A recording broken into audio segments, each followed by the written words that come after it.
नमस्कार, बिहार न्यूज में आप सभी का बहुत बहुत स्वागत है। मैं हूं प्रीति और राजधानी पटना सहित पूरे बिहार की तमाम बड़ी खबरें हम पहुंचाएंगे आप तक। लेकिन देखते हैं पहले सुर्खियां।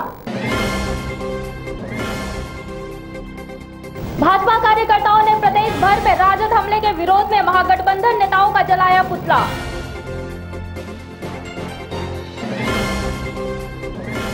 दिल्ली गंगा की अविरलता पर बिहार सरकार के सम्मेलन को संबोधित करते हुए सीएम नीतीश कुमार ने कहा, हमारी चिंता है गंगा की अविरलता। कला संस्कृति एवं युवा विभाग के मंत्री शिवचंद्र राम ने कहा है कि नई पीढ़ी को प्राचीन काल के अवशेष से परिचित कराने के लिए विभाग की ओर से चलाए जा रहे हैं कई कार्यक्रम। एनसीपी सांसद तारिक अनवर ने कहा है कि केंद्र सरकार विपक्ष विहीन भारत बनाने पर है आतुर। और एमएलए अशोक सिंह की हत्या मामले में हजारीबाग की अदालत में राजद के पूर्व सांसद प्रभुनाथ सिंह समेत 3 लोग दोषी करार। 23 मई को सुनाई जाएगी सजा। बीजेपी कार्यकर्ताओं पर किए गए हमले के विरोध में गुरुवार को बीजेपी नेता प्रेम कुमार, बांकीपुर विधायक नितिन नवीन एवं विधायक अरुण कुमार के द्वारा आज पटना के डाक बंगला चौराहे पर लालू, नीतीश और अशोक चौधरी का पुतला दहन किया गया। गौरतलब है कि राजद कार्यकर्ताओं ने लालू के 22 ठिकानों पर आयकर के छापेमारी के बाद बीजेपी के कार्यालय पर हमला किया था, जिसके बाद गुरुवार को बीजेपी ने प्रदर्शन किया। वहीं परम कुमार ने बताया कि गुरुवार की शाम में वह इस मामले को लेकर बिहार के राज्यपाल से भी मुलाकात कर उन्हें ज्ञापन सौंपेंगे।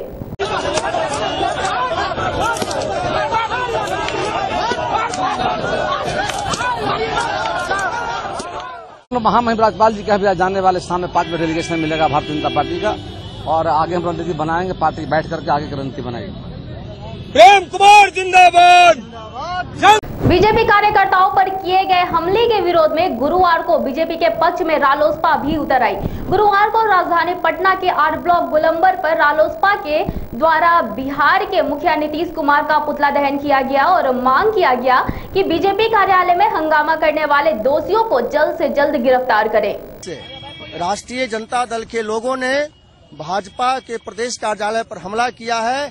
यह भाजपा के ऑफिस पर हमला नहीं है, यह लोकतंत्र पर हमला है। राजनीति में, लोकतंत्र में तो विरोधी लोग विरोध की बात बोलेंगे ही, कटघरा में खड़ा करेंगे ही, लेकिन इसका मतलब नहीं है कि कानून को हाथ में लीजिए और लोकतंत्र को हत्या कीजिए। कल जो घटना हुई है यह लोकतंत्र को शमशार करने वाली घटना है। हम नीतीश कुमार को ध्यान आकृष्ट करना चाहते हैं कि नीतीश कुमार जी, आप इतने पंगु क्यों हो गए हैं कि लालू जी के आगे आप घुटना टेक दिया है और उनका कठपुतली बनकर आप काम कर रहे हैं।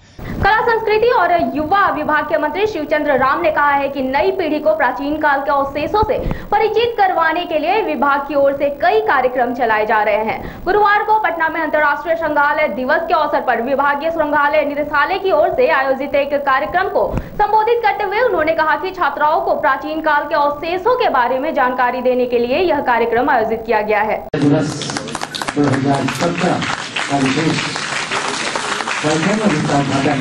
माननीय मंत्री विभाग के हाथ सरकार श्री शिवचंद्र राम जी के हाथों ताकि हमारे बीच कुलभूषण जाधव मामले में गुरुवार को अंतर्राष्ट्रीय कोर्ट में मामले की सुनवाई पूरी हो चुकी है। भारत की ओर से जाने माने वकील हरीश साल्वे ने भारत का बहुत ही मजबूती से पक्ष रखा है। उम्मीद की जा रही है कि भारत के पक्ष में फैसला आए। इसको लेकर आज पटना के गांधी मैदान स्थित काली मंदिर में कुलभूषण जाधव को लेकर गुरुवार को हवन किया गया ताकि उनकी सकुशल रिहाई हो सके। कुलभूषण जाधव जी के जो पाकिस्तान के द्वारा फंसाने का काम किया था, देश के प्रधानमंत्री आदरणीय श्री नरेंद्र मोदी जी ने अंतर्राष्ट्रीय कोर्ट में इस मामले को रखा कि ये व्यक्ति जो है गुनाह है, बेगुनाहगार है।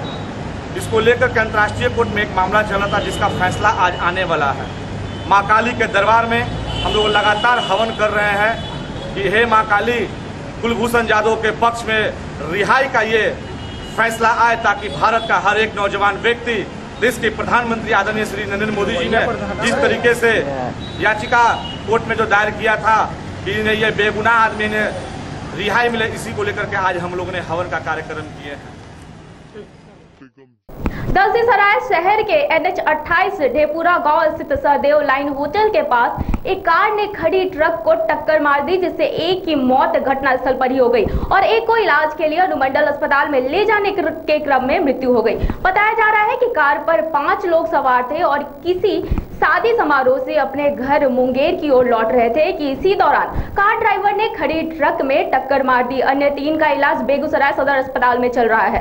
क्या घटना घटी यहाँ पे देखे, मतलब गाड़ी में 6 आदमी था जगह से, जिसमें 2 आदमी का था हमें स्पॉट मर्डर देखे जिस वक्त आए जगह से बच्चा होश में था जगह, लेकिन मतलब स्थिति गंभीर था जगह। रिश्तेदार होगा। कैसे घटना घटी है? ट्रक में ठोक दिया पीछे से। राष्ट्रीय जनता दल के पूर्व सांसद प्रभुनाथ सिंह को MLA अशोक सिंह की हत्या के मामले में हजारीबाग की एक अदालत ने दोषी करार दिया है। अशोक सिंह का मर्डर 1995 में हुआ था। पूर्व सांसद प्रभुनाथ सिंह को गिरफ्तार कर जेल भेज दिया गया है। सजा 23 मई को सुनाई जाएगी। बिहार के अररिया जिले के जोगबनी स्टेशन को गंदगी भरा स्टेशन घोषित होने के बाद हमारे संवाददाता ने अररिया के स्टेशन का जायजा लिया। आपको बता दें कि अररिया मुख्यालय में 2 स्टेशन है, एक अररिया RS, दूसरा अररिया कोर्ट। अररिया RS मुख्यालय से 9 किलोमीटर दूरी पर स्थित है। इस स्टेशन का जायजा लिया तो यहाँ शौचालय में साफ सफाई की कमी और पेयजल की समस्या देखने को मिली। वहीं दूसरी ओर अररिया कोर्ट स्टेशन की बात करें तो यहाँ भी काफी समस्या को देखने को मिलेगी। अररिया कोर्ट स्टेशन मुख्यालय से लगभग 5 किलोमीटर दूर है। यह ऐसा स्टेशन है जहां सिग्नल भी नहीं है, आपको सिग्नल पटरी मिलेगी। अररिया जिला में लंबी दूरी की केवल 2 ट्रेन है, जो एक चितपुर के लिए है तो दूसरी आनंद विहार के लिए।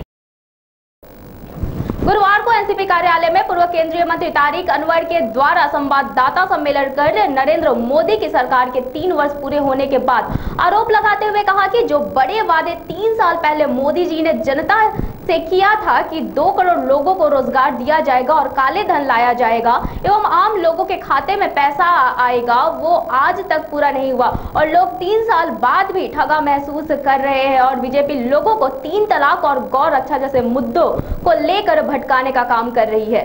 जबकि जश्न मनाने की कोई ऐसी बात, कोई ऐसी वजह दिखाई नहीं पड़ रही है, क्योंकि 3 वर्ष पहले जब चुनाव अभियान चल रहा था तो उस समय भारतीय जनता पार्टी और विशेष रूप से नरेंद्र मोदी भाई, उन्होंने जो देश के सामने जो एजेंडा रखा था और जो लोगों को सपना दिखाया था, लोग उसी सपने में, उसी वादे से लोग भ्रमित हुए। खास तौर पर उन्होंने जब कहा था देश के नौजवानों को संबोधित करते हुए कि हर वर्ष 2 करोड़ नौजवानों को रोजगार मुहैया कराने का काम हमारी सरकार करेगी। मधेपुरा सदर थाना पुलिस ने गुप्त सूचना के आधार पर मुख्यालय के वार्ड नंबर 9 स्थित एक लॉज में छापेमारी कर 1031 बोतल विदेशी शराब बरामद किया है और साथ ही मौके से 2 व्यक्ति को भी गिरफ्तार किया गया है। इस मामले में सदर थाना में गिरफ्तार दोनों व्यक्ति सहित दीपक कुमार और लॉज मालिक रंजन यादव के विरुद्ध प्राथमिकी दर्ज कर लॉज को सील करने की कवायद में पुलिस जुट गई है। आज मधेपुरा में एक सूचना के आधार पर सावगर रोड में रंजन यादव के लॉज पे छापामारी की गई। वहाँ से काफ़ी बड़ी मात्रा में शराब की बरामदगी हुई है। लगभग 1031 बोतल बड़े छोटे मिला करके हैं। लीटर के हिसाब से करीब करीब 195 लीटर विदेशी शराब। 2 व्यक्ति की गिरफ्तारी की गई है। लॉज को भी हम लोग सील करने की कार्रवाई कर रहे हैं। लॉज मालिक के विरुद्ध भी FIR दर्ज किया गया है और माल कहाँ से आता था, कौन सप्लाई करता था, इस बिंदु पे हम लोग पूछताछ कर रहे हैं। आगे जो बात सामने आएगी उस पर भी कार्रवाई की जाएगी। मोतिहारी जिले के पिपराकोठी थाना क्षेत्र के वाटगंज के पास NH-28 पर 2 बाइक की जोरदार टक्कर हो गई। दुर्घटना में 2 युवकों की मौत हो गई तथा 2 युवक घायल हो गए। घायल युवक में से एक का इलाज पिपराकोठी के एक निजी चिकित्सक के यहां कराया जा रहा है तो वहीं दूसरे जख्मी का इलाज सदर अस्पताल मोतिहारी में चल रहा है। घटना के संबंध में बताया जा रहा है कि मोतिहारी से चकिया की दिशा में बाइक पर सवार 3 युवक पिपराकोठी ओवरब्रिज से गलत लेन में प्रवेश कर गए। जैसे ही ही वाटगंज के पास वे पहुंचे तभी सामने से आ रही बाइक से सीधे टक्कर हो गई। घटना की सूचना के बाद दोनों मृतक एवं जख्मी के परिजन का सदर अस्पताल में आते ही कोहराम मच गया। वहीं पिपराकोटी थाना पुलिस ने दोनों बाइक को जब्त कर लिया है।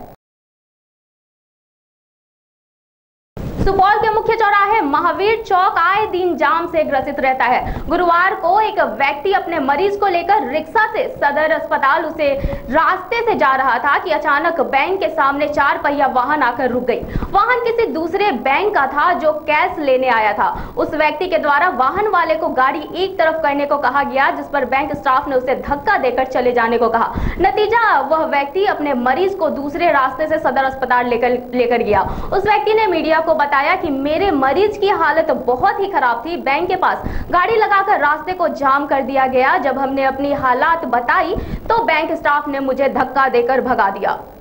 इस सड़क पर SBI बैंक के द्वारा पैसा इसमें लोड किया जा रहा था कि पेमेंट के लिए। हमने इनसे कहा जाकर अनुरोध किया कि आप एक साइड में गाड़ी को कर ले तो आदमी को कोई असुविधा नहीं होगी आने जाने में। इन्होंने बोला ये हमारा तरीका यही, हम इस ढंग से करेंगे, आपको असुविधा होती है तो अपना रास्ता चेंज कर दो। और मुझे धक्का दिया गया, आप जाइए, आप जो करना है कर दीजिए, यही तरीका। आप DM को लिख के दीजिए, जिसको लिख के देना है जो की। और इन्होंने बैरिकेड कर रखा है रास्ते पे। जी सर, यहाँ की जनता है, ये समस्या विगत कई वर्षों से है और मैंने कई बार ब्रांच मैनेजर से भी कहा। ब्रांच मैनेजर का कहना यह है कि आपको जहाँ लिखा पढ़ी करना है कीजिए, हम कुछ नहीं कर सकते हैं। हालांकि हमने ATM के चारों तरफ एक फीता लगा करके घेराव किया ताकि हमारे कस्टमर को इसकी असुविधा नहीं हो कि मोटरसाइकिल या साइकिल कुछ भी उनके ऊपर आकर के गिरे या रास्ते में किसी को कुछ परेशानी हो।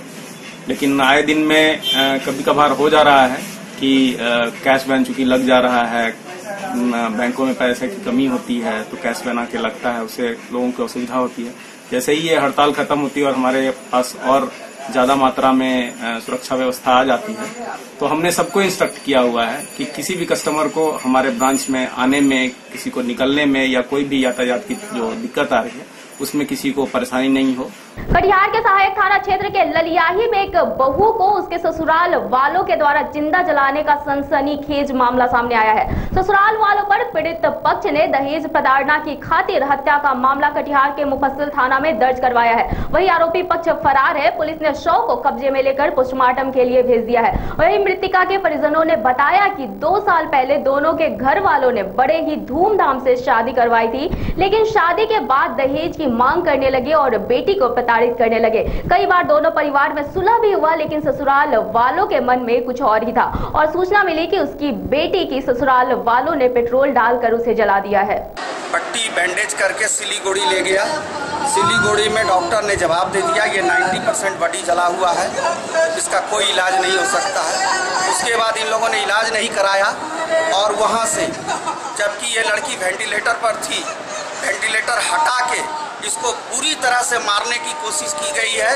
जलने के बावजूद भी पहले तो जला के मारा, जला के जब नहीं मारा, इसको जो ट्रीटमेंट मिलना चाहिए वो ट्रीटमेंट नहीं मिला और ला के यहाँ सिलीगुड़ी से ला के यहाँ पटक के इन लोगों ने मारा है। हमको क्या पता, पहले कोई झंझट हुआ था, बाद बीच में आके हम सलाह विचार कर दिए थे, इधर ही लोग जला के मार दिया। क्या चीज से जलाया? पेट्रोल से जला दिया। पहले तो कोई विवाद आ रहा था क्या? पहले क्या विवाद था वही लोग जाने, हमको खबर किया, हम आके साथ सुनने में दहेज पड़ता था, विवाद दहेज मांगता था। आप चाहते हैं हमारी बेटी को साथ मिले? क्या अभी यहाँ अस्पताल के द्वारा पुलिस को इन्फॉर्मेशन दी गई है? आप मेडिकल कॉलेज आए हैं, किस बात में आए थे? पता चला कि एक लेडीज की मृत्यु हुई है, इंक्वेस्ट करने आए हैं। इंक्वायरी में आए? हाँ, इंक्वायरी है सब। से जलाया गया है। अभी कैसे कहें, ध्यान मिलेगा तब ना। अभी के खबरों में फिलहाल इतना ही। मुझे दीजिए इजाजत, लेकिन बने रहिए बिहार न्यूज के साथ। नमस्कार।